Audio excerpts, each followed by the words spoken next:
চলে এসলাম, বাস থেকে নামলাম। অনেকদিন পর বাসে উঠলাম।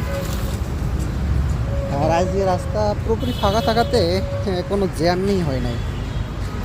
দেখাই যাচ্ছে পুরোপুরি রাস্তা ফাঁকা আজকে, একদম ফাঁকা। তো এখন ওই পারের দিকে যাব।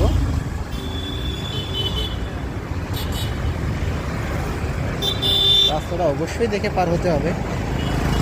আর আপনারাও রাস্তা পার হওয়ার সময় দেখে শুনে জেব্রা ক্রসিং দিয়েই পার হবেন, তা নাহলে যে কোনো মুহূর্তে একটা দুর্ঘটনা ঘটতে পারে, তাই না?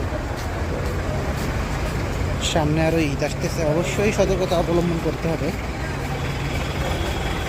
বিশেষভাবে সতর্ক থাকতে হবে সবসময়ের জন্য, যদি কোনো বিপদ কোথাও থেকে না আসে সেদিকে অবশ্যই খেয়াল রাখতে হবে। ওকে, ধন্যবাদ।